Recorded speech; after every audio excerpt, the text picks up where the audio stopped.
I am Ava, and I am almost in my late 30s.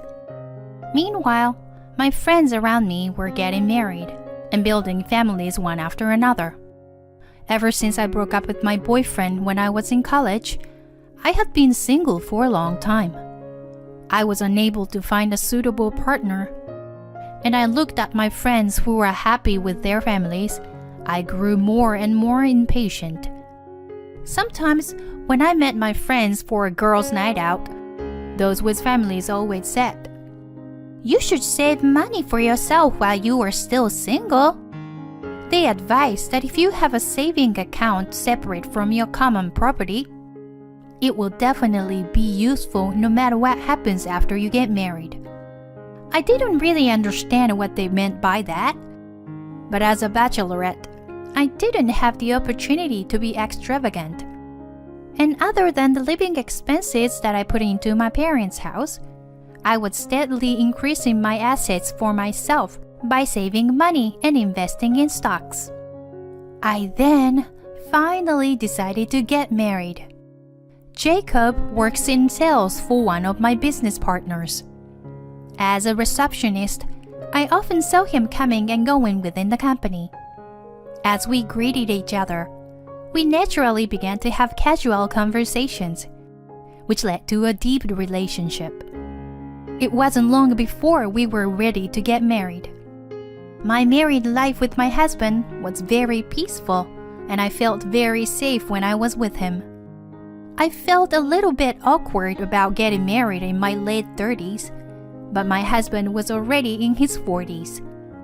I promised myself that I would cherish the time we spent together for the rest of our lives.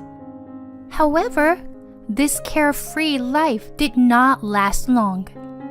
The happy days soon faded away. The biggest culprit was my mother-in-law, Lily. When I went to greet her at the wedding, the first thing she said to me when she saw me was, "I thought you were a pretty young lady, but you actually look quite settled and plain. How old are you?" Her words were polite, but it was clear that she was being bitterly sarcastic toward me, an old woman. "I'm 37. "Really? And this is your first marriage? You are not being punished too severely, are you? Do you have children?" "No, nothing like that. Because I have never been married before. I wondered if that was the right way to turn things around." I also wondered about Lily, who was so blatantly inquisitive at the first meeting. My father-in-law was quietly listening to what I was saying, and my husband-to-be was smiling, as though he was very troubled. Why is he not protecting me? I realized that, although he was kind, he couldn't stand up for his mother. Thinking back, it may have already been decided that there was going to be an irreparable fraying of our lives. After our marriage, we moved in with my parents-in-law. Until then, my husband had always lived at home and supported his parents by himself. So he strongly asked me to support them after marriage. To be honest, I am not very good at supporting my parents-in-law, especially Lily. She's been the worst from the first time I met her, and that impression has never changed. I'm sure my mother-in-law is the same. Ever since we started living together, she has been sarcastic and harsh about every little thing. And so my heart felt like it was being pricked. At first, I was just hurt. But as she continued saying things to me, I began to feel an inexpressible anger. But I didn't want my marriage with my husband to be damaged, so I desperately endured the bullying. Recently, however, my mother-in-law began to mistreat me, not only with sarcasm, but also with blatant harassment.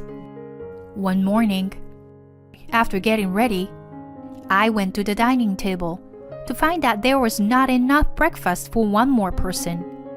"Is anyone skipping breakfast today?" I wondered and asked my mother-in-law, who was cooking in the kitchen. "What are you talking about? Everyone is here today." "But there's not enough food for one more person, right?" "Oh, that. I don't like a girl who doesn't know what she's doing. So I didn't make anything for you." "Even though you usually cooked for us." "You are my daughter-in-law, aren't you? If that's the case, you should get up early and make breakfast for everyone. What kind of nerve do you have to leave it to me alone? I'm not going to cook for you from now on. Go eat on your own. It should be easy for you because you only have to cook for yourself, right? I'd been so lenient with you." My mother-in-law says this and makes breakfast just for my father-in-law and my husband, ignoring me at all costs. She even prepared a lavish boxed lunch for them. But obviously, I am the one who married into this family, so perhaps I should be more active in the housework. Even if she said some mean things to me, she'd been preparing meals for me so far. So my mother-in-law is not a bad person. That's what I told myself. However, after that, my mother-in-law's harassment of me escalated. One Sunday, my mother-in-law told me that she was going to meet her friend for the first time in a long time, and she was very excited the night before. When I woke up in the morning, she was already gone. And to be honest, I was relieved that Lily, who was always mean to me, was not there. The house was very quiet with my husband and father-in-law. I prepared lunch for the three of us. I wondered what time my mother-in-law would be home. I wondered if she would come home for dinner. I didn't hear from her until after 4 p.m. So I decided to cook only for the three of us who were at home at the time, and then decided to prepare dinner for my mother-in-law later. And when dinner was prepared, and the three of us were sitting around the table, I heard my mother-in-law's voice saying, "I'm home more happily than usual. I had so much fun today. It's so nice to see friends, isn't it? I bought souvenirs for everyone." My mother-in-law came into the living room, hurriedly saying so, then looked at the dining table and suddenly became grumpy. "Did I ask you to prepare dinner?" "No, I didn't hear from you, so I thought you might be coming home late and prepare dinner. I thought I would prepare dinner for you later." As I was stumbling over my words, my mother-in-law became angry. "Since I went out today, I was going to buy a lot of delicious delicacies from the department store. See? I bought all this food, and yet it's all for nothing. Get rid of all those food you made, even if they have an expiration date. Your food is so bad that it's not even edible to begin with. Put yourself in the shoes of your husband and father-in-law who were forced to eat such bad food. Here, put everything down the sink." My mother-in-law's forcefulness pushed me, my husband, and my father-in-law to take the dinner that we had laid out on the table to the sink. "Oh, but you don't have any of the side dish, do you? So please eat the meal you had made.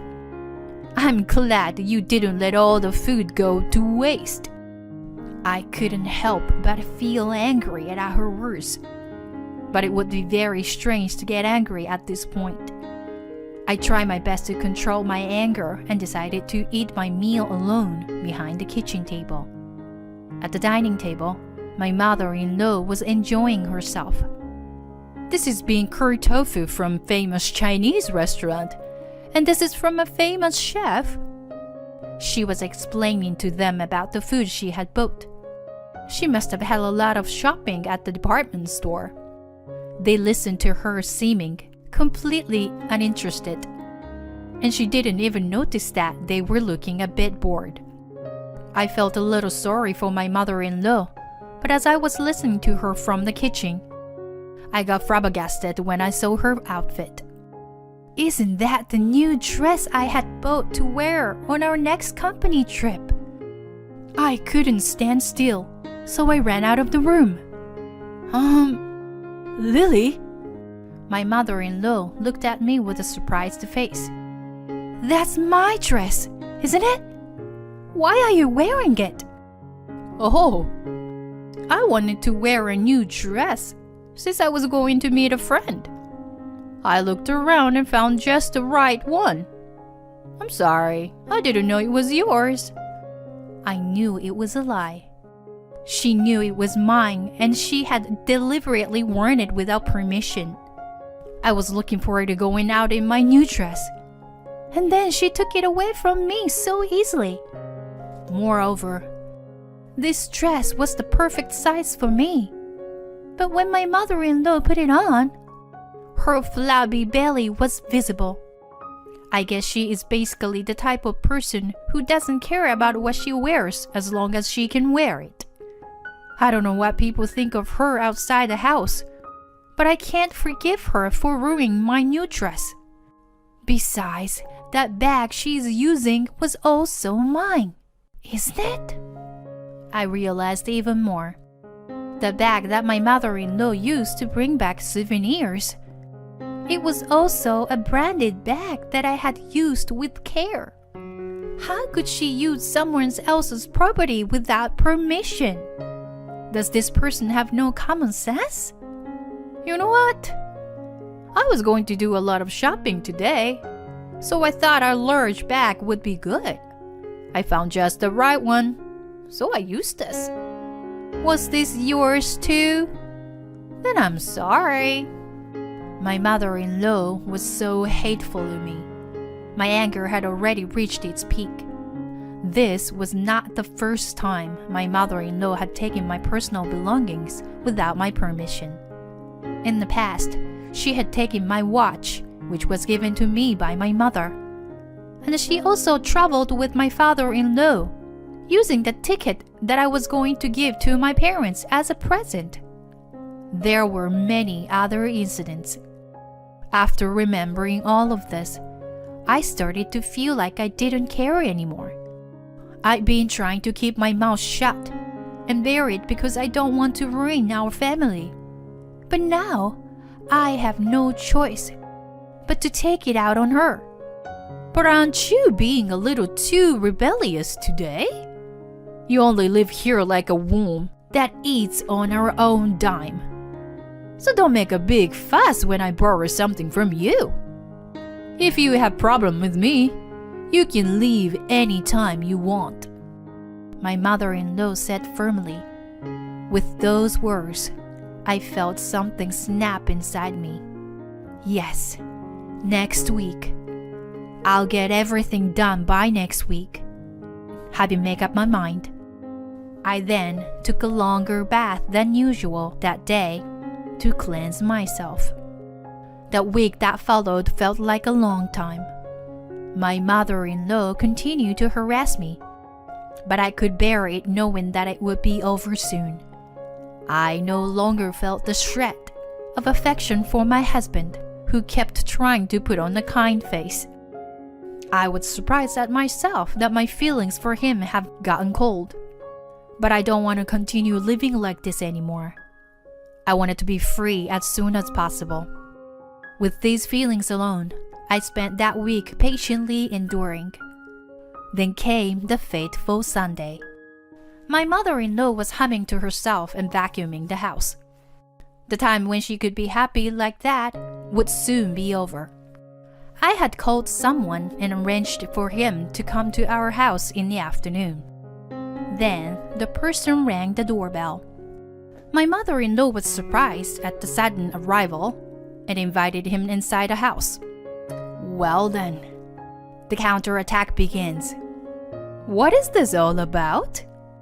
You say you're an appraiser, but what are you going to sell?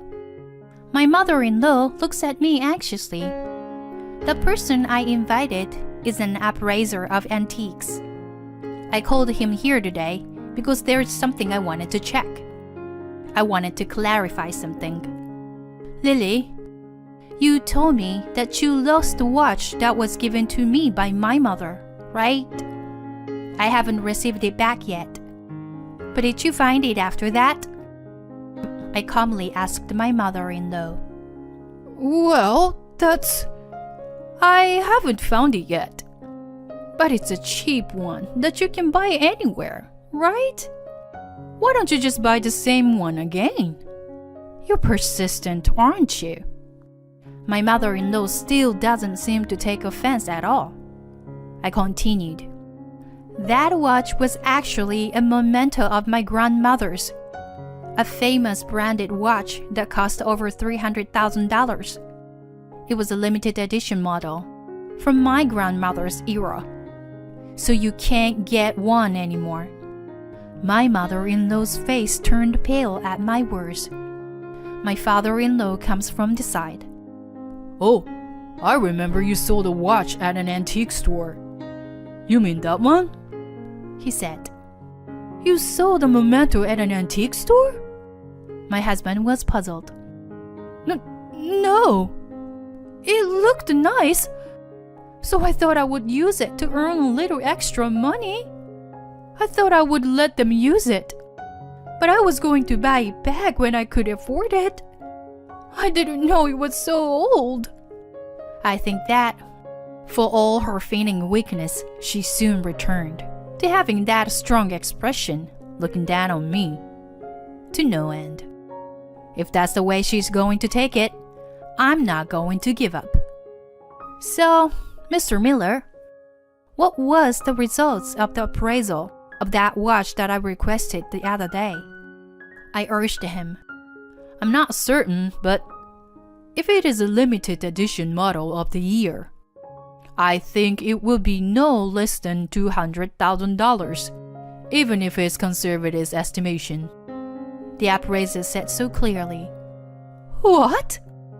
My mother-in-law was surprised with her mouth open. What?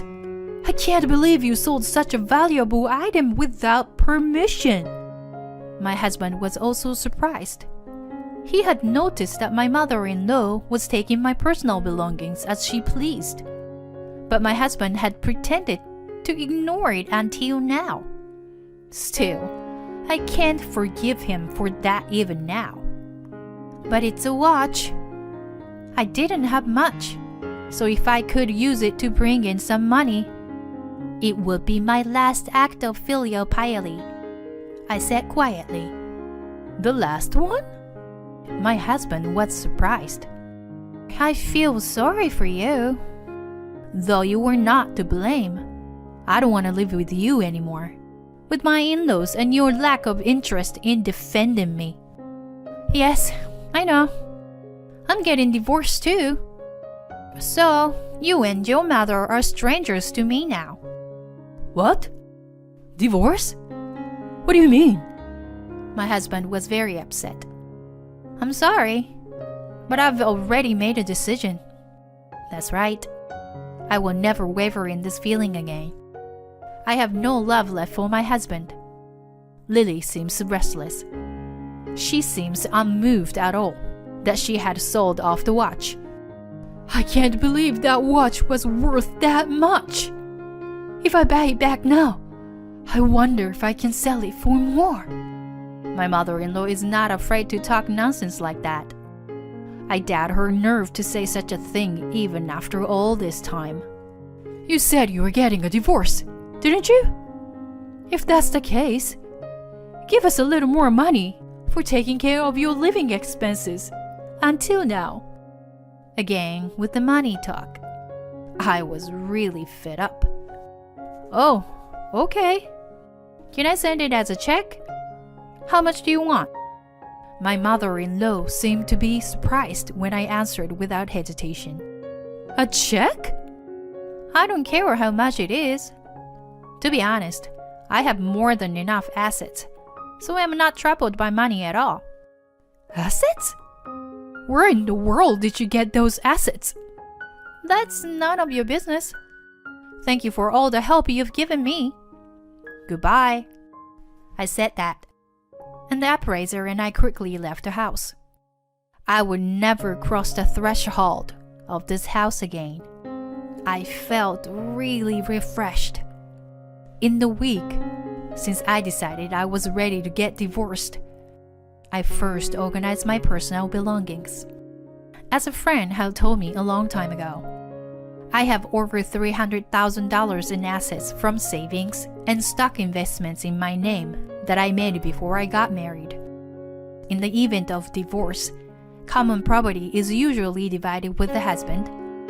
But since it's all my personal assets, it's handled differently.